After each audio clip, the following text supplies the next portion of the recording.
राष्ट्रवादी Congress party ने बुधवार को कोर कमेटी की बैठक में कर्नाटक चुनाव में बीजेपी के हार के बाद की समग्र राजनीतिक हालात पर चर्चा की। बैठक की अध्यक्षता पार्टी प्रमुख शरद पवार ने की। एनसीपी के मुख्य प्रवक्ता महेश तापसे ने बताया कि बैठक के दौरान पार्टी के संगठनात्मक मामलों पर भी चर्चा हुई।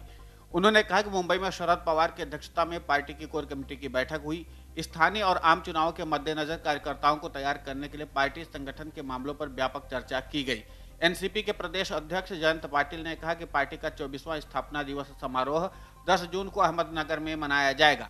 तापसे ने कहा कि एनसीपी के आंतरिक सांगठनिक चुनावों की घोषणा जल्द ही वरिष्ठ नेता जयप्रकाश दांडेगावकर और दिलीप वलसे पाटिल द्वारा की जाएगी, जिन्हें महाराष्ट्र मुंबई क्षेत्रों के लिए निर्वाचन अधिकारी नियुक्त किया गया है। उन्होंने कहा कि कर्नाटक चुनाव के नतीजों के बाद एनसीपी नेताओं की पहली बैठक थी और ये इस बात को देखते हुए मायने रखती है कि महाराष्ट्र में शिंदे फडणवीस सरकार के खिलाफ कर्नाटक जैसी सत्ता विरोधी लहर है।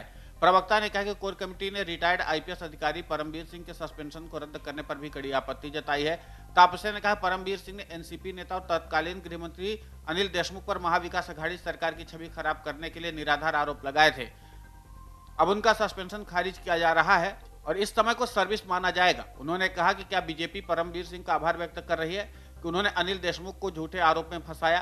वहीं भारतीय जनता पार्टी के अध्यक्ष जेपी नड्डा 2 दिवसीय महाराष्ट्र के दौरे पर हैं। ऐसे में शिवसेना उद्धव पार्टी के नेता संजय राउत ने हाल ही में संपन्न कर्नाटक विधानसभा चुनाव परिणामों को लेकर के बुधवार को कटाक्ष किया।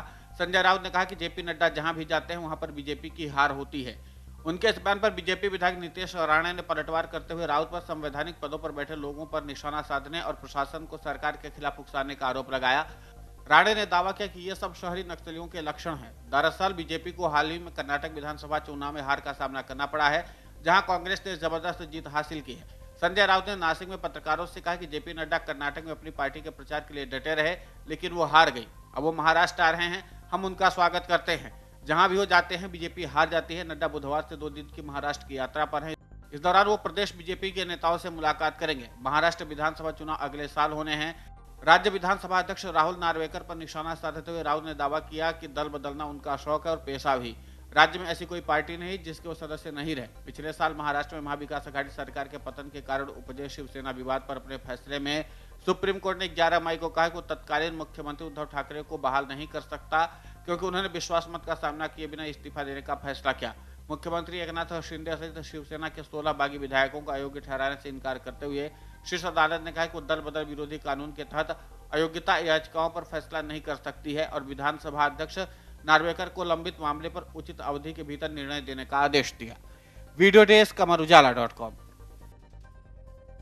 मन से उजाला कर चले